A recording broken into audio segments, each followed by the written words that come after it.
Hello, everyone. Welcome back to Daily News. What if everything you're hearing about this ceasefire is not peace at all, but a carefully designed illusion? What if the war didn't stop? It just went underground, hidden behind headlines, politics, and deception. The ceasefire is a lie. Profess explains why the war never stopped. So, today I want to talk about the ceasefire because I have been getting a lot of questions about this. A lot of people are very excited. They are saying, Professor Zhang, the war is over. Trump announced a peace deal. Iran is negotiating in Pakistan. Maybe you were wrong. Maybe America is going to win after all. And my answer is no. The ceasefire is a lie. The war never stopped. And today I want to explain exactly why, using our framework of game theory, historical patterns, and the structure of how power actually works to show you what is really happening behind the scenes, because what you see on the news is not what is actually happening. So let us begin happening. First, let me describe what Trump actually announced, because when you hear the details, you will understand immediately why something is wrong here. Trump said there will be a 2-week pause. America and Iran will meet in Pakistan to negotiate a long-term ceasefire. And here is the important part. He said he would use Iran's 10-point plan as the framework for the peace talks. Now, what is in this 10-point plan? Let me go through it because it is very revealing. Point 1, the United States will guarantee never to attack Iran again. Point 2, Iran will have complete control over the Strait of Hormuz. Point 3, Iran can choose to enrich uranium for its nuclear program. Point 4, all sanctions on Iran will be removed, all of them, including secondary sanctions against foreign companies that do business with Iran, including all UN Security Council resolutions against Iran, including all International Atomic Energy Agency resolutions. Point 5, compensation and reparations for all the damage that the United States and Israel did to Iran. Point 6, withdrawal of all U.S. combat forces from the Middle East. Point 7, and this is the most important one, the United States will also agree to end hostilities against all of Iran's allies, including Hezbollah and the Houthis in Yemen. So, let me ask you a simple question. If you walked into a shop and wanted to buy something for $100 and you said, I will pay $1,000, and the shop owner said, yes, fine, deal. What would you think? You would think something is very wrong. Nobody accepts a deal that good unless they are not serious about the deal, unless they are planning something else entirely. That is exactly what is happening here. Trump is using Iran's own maximum demands as the starting point for negotiations. What does that tell you? It tells you Trump is not serious about this peace deal. This is theater. This is a distraction. The question is, what is it distracting us from? The answer becomes clear when you look at what is happening on the ground. At the same time, Trump is announcing this ceasefire. The USS George Bush, a full aircraft carrier, is being sent to the Middle East right now during the ceasefire. More American ground troops are moving into the region. More planes, more artillery, more tanks. The military buildup is accelerating, not stopping. So, if this is really a peace deal, why is America sending more forces to the region? Why is the military buildup continuing? The answer is obvious. America is buying time. It is using the ceasefire to get its forces into position. Then, once everything is ready, the war will resume, most likely with a provocation from Israel that gives America the excuse it needs to escalate. That is reason number 1 why the ceasefire is a lie. America is using it as cover for military preparation. Now, let me give you reason number 2, which is more interesting. This is about how Iran has actually structured its military. Because even if Iran wanted to honor this ceasefire, it would be almost impossible for the Iranian leadership to actually enforce it on the battlefield. Iran is using something called the mosaic defense. Let me explain what this means because it is a brilliant strategy and most people do not understand it. Iran has 31 provinces, and what they have done is turn each province into its own independent military cell. Each cell has its own strategy, its own weapons, its own command structure. They do not need orders from Tehran to fight. They operate independently. Think of it like a dead man's switch, a mechanism that activates automatically if the person controlling it is killed or incapacitated. So even if America kills the Ayatollah, even if America destroys the entire central leadership of Iran, these 31 cells keep fighting automatically because they do not need orders. They have already been told, fight until we win or fight until we are destroyed. Now think about what this means for a ceasefire. If Iran's political leadership in Tehran says, okay, we have agreed to a ceasefire, they then have to go and tell 31 independent military cells spread across the entire country to stop fighting. These cells are IRGC commanders and soldiers who have been fighting for months, who do not trust the Americans or the Israelis. They are not going to obey a ceasefire order just because some politicians in Tehran said so. They will say, no, we do not trust this. We keep fighting. That means for Iran to actually implement a ceasefire, the political leadership would have to physically force its own military to stop, which would essentially be a civil war within Iran, the government fighting its own army to make them put down their weapons. That is not going to happen. The Mosaic defense was designed specifically so that this cannot happen. It was designed so that the war cannot be stopped by killing the leadership or by making a political deal.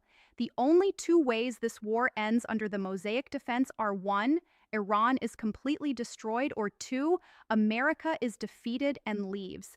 There is no middle ground. There is no ceasefire that works. This is genius because it means America cannot win by just killing leaders or bombing Tehran. America cannot win by making deals. The only way America wins is total destruction of Iran. And America does not have the political will, the manufacturing capacity, or the number of soldiers to do that. So, America is trapped. Now, let me give you reason number 3, the most revealing one, because it shows that even the people signing this deal do not believe in it. The ink was barely dry on this ceasefire announcement when Israel launched more than 100 strikes across Lebanon in 10 minutes. More than 250 people killed in 10 minutes during a ceasefire. Iran's position was always that this peace deal includes its allies, that Hezbollah in Lebanon and the Houthis in Yemen are part of the agreement. Iran cannot sign a deal that leaves its allies to be destroyed. That is a fundamental condition. But after Israel bombed Lebanon, what did America say? JD advance. The vice president came out and said, oh, this is a legitimate misunderstanding. We thought Hezbollah was not part of the deal. The Iranians thought it was a misunderstanding. So you announce a major ceasefire that is supposed to end a war, and you did not even agree on who is covered by the ceasefire. Does that sound like a serious peace negotiation to you? Of course not, because it is not serious. Israel bombed Lebanon immediately to send Iran a message. We are going to keep destroying your allies no matter what deal you sign. And America stood back and called it a misunderstanding. This tells you everything. The ceasefire is not designed to work. It is designed to create a situation where Iran breaks. The ceasefire is not designed to work. It is designed to create a situation where Iran breaks the ceasefire because it has to defend Hezbollah, and then America can say, well, Iran broke the deal. Now we resume the war, and it is their fault. It is a trap used before, just like with the JCPOA nuclear deal, which Trump tore up, just like during the first 12-day war, when America was secretly plotting against Iran while pretending to negotiate. The pattern is always the same: make a deal, break the deal, blame Iran, escalate. Now, I want to go deeper, because the more important question is not just whether the ceasefire is real. The answer is clearly no, but why? What is the actual purpose of this theater? What is really going on? To answer that, we need to go back to the idea that political systems can lose control over wars. I think this is happening right now on both sides. Think about it this way. When America started this war, there was a plan. Bomb Iran, destroy its nuclear program, decapitate the leadership, force a surrender. That was the plan. But wars never go according to plan. Iran fought back harder than expected. The Strait of Hormuz closed. The global economy started to feel the pressure. Oil prices went up. American bases got hit. An aircraft carrier had to leave. The war spiraled. Now you have two groups inside the American government who want completely different things. The military, the Pentagon, Secretary Heggs want to escalate. They want to send ground troops, take the Strait of Hormuz, finish the job. Then you have Trump, who is watching the stock market and his approval ratings, who understands that a ground invasion of Iran is political suicide. Trump wants an exit. Trump wants to look like a winner without actually winning. So what you get is a confused ceasefire, not a real ceasefire. A ceasefire that exists only in Trump's press releases, while the military continues doing what the military does. On Iran's side, you have a similar problem. The political leadership, the people who would negotiate in Pakistan, understand that this war is causing enormous economic damage, not just to the world, but to the world as a whole. World economy, but to Iran itself. Cities are being bombed. Infrastructure is being destroyed. The Iranian economy is under enormous strain. The political leadership knows that if this war drags on for years, even Iran will break eventually. But the military, the IRGC commanders in those 31 provinces are not going to stop. They believe they are winning. They believe the Americans are running out of interceptors, running out of political will, running out of money. Why would they stop now when they are winning? So what you have is a split, a schism between the political leadership of Iran that wants to negotiate and the military leadership that wants to keep fighting. This fissure is dangerous because it means Iran is no longer operating as one coherent unit over time. As this split deepens, Iran will become less effective on the battlefield, not because America is winning, but because Iran is becoming divided against itself. Now, I want to talk about Trump because a lot of people ask me, is Trump stupid? Is he a genius? Is he playing four-dimensional chess? Is he just an old man who does not know what he is doing? My answer is yes to all of them. Let me explain. Trump is not a military genius. He is not a geopolitical genius. He does not understand the Mosaic defense. He does not understand the Strait of Hormuz. He does not understand game theory rate of Hormuz. He does not understand game theory. When he says things like, "We will negotiate with bombs," or "I am going to pick the next Iranian leader," he genuinely believes these things will work. He is not pretending. He is just wrong. But Trump is a genius at one specific thing, unpredictability. And unpredictability is extremely powerful as a political tool. First, unpredictability is paralyzing.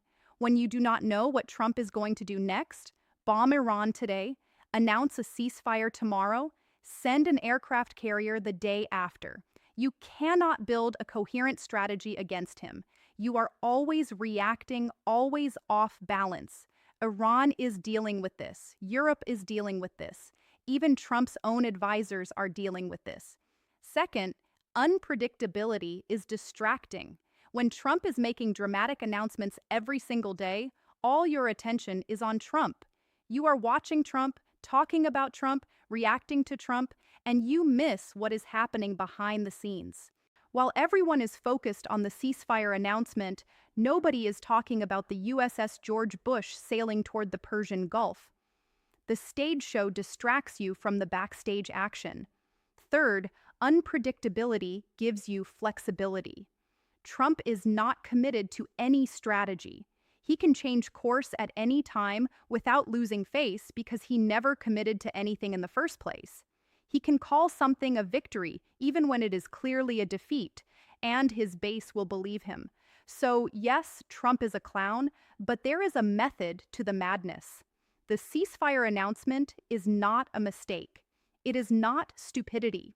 It is Trump doing what Trump does best, creating noise, confusion, and cover while the real moves happen in the background. Now, I want to talk about the global economy because this is where the ceasefire lie becomes most dangerous, not for Iran, but for everyone. The moment Trump announced the ceasefire, Oil prices dropped, stock markets recovered, there was relief. Oh, the war is pausing. The Strait of Hormuz might reopen. Energy supplies will normalize. That relief was the point. The ceasefire was announced not because there was a real deal, but because the markets were panicking and Trump needed to stop the bleeding. But here's the reality. The Strait of Hormuz is still effectively controlled by Iran. The energy shortages are not going away. The fertilizer shortages are not going away. The petrochemical shortages are not going away. The fertilizer shortages are not going away. The petrochemical shortages are not going away. The ships that were diverted weeks ago are still being diverted. The supply chains that were disrupted are still disrupted. The price relief from the ceasefire announcement will last maybe 2 weeks. Then markets will realize that nothing has actually changed on the ground and prices will go back up. The global economic pressure will intensify again. This is Iran's actual strategy. Remember, Iran is not trying to defeat America in a single battle.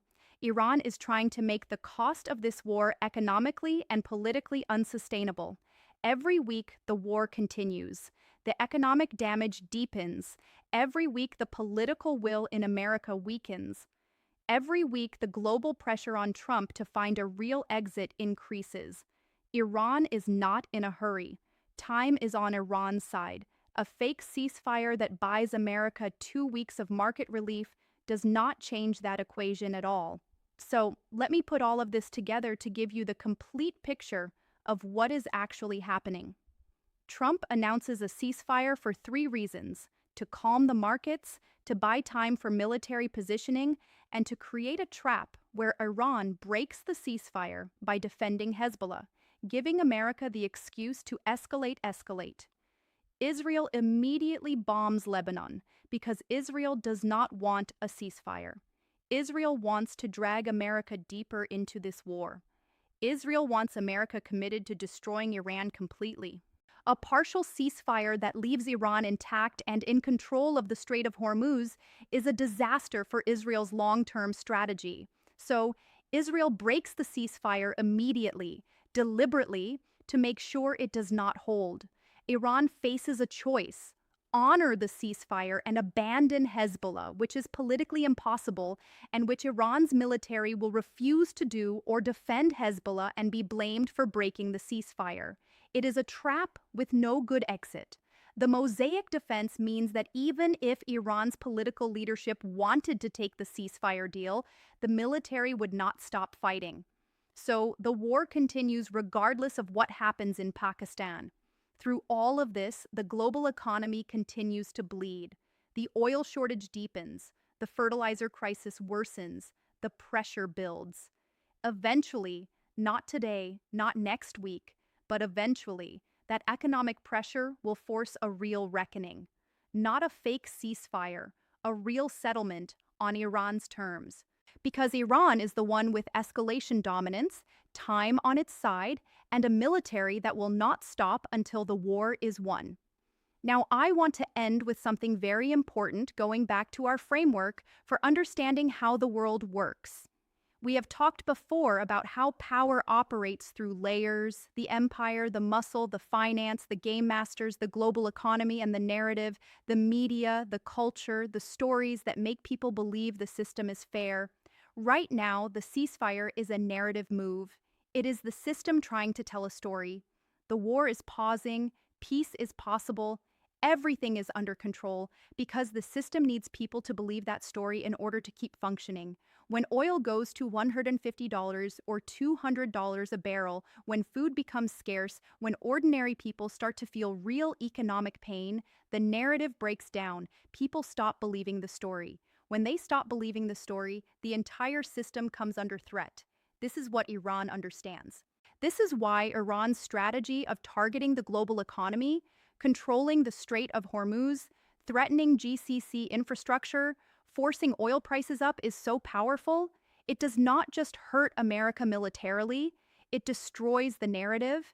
It makes ordinary people around the world, including ordinary Americans, question whether this war is worth it.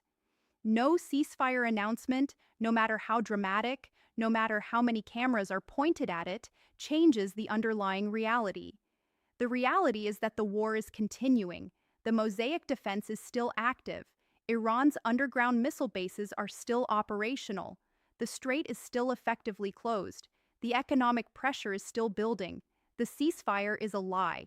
Not because I say so, but because the structure of this conflict building. The ceasefire is a lie, not because I say so, but because the structure of this conflict makes a real ceasefire impossible right now. Both sides have locked themselves into positions from which they cannot easily exit. America cannot accept Iran's 10-point plan because it is a complete surrender. Iran cannot abandon its allies or its military because the Mosaic defense will not allow it. Israel will not allow a peace that leaves Iran intact. So where does this go? The war continues. The economic pressure builds. The political will in America erodes further. Eventually, this is my prediction based on structural analysis. America will be forced to find an exit. Not on its terms, but on Iran's terms, because that is where the game theory points. That is what history shows us happens when an empire overextends into a war it cannot win. The ceasefire is theater. The war never stopped until the underlying structural realities change. It will not stop. So that is my analysis for today. I want you to think about this framework. Question it. Ask yourself whether the evidence supports what I am saying, because that is what predictive history is about. Not accepting my word or anyone's word, but thinking for yourself using evidence, history, and game theory. The truth is not always in front of you. Sometimes you have to be willing to look behind the curtain. So the next time you hear the word ceasefire, don't just see it as peace. Question it. Because sometimes the biggest wars aren't the ones you see on the battlefield. They're the ones hidden behind narratives, strategies, and power.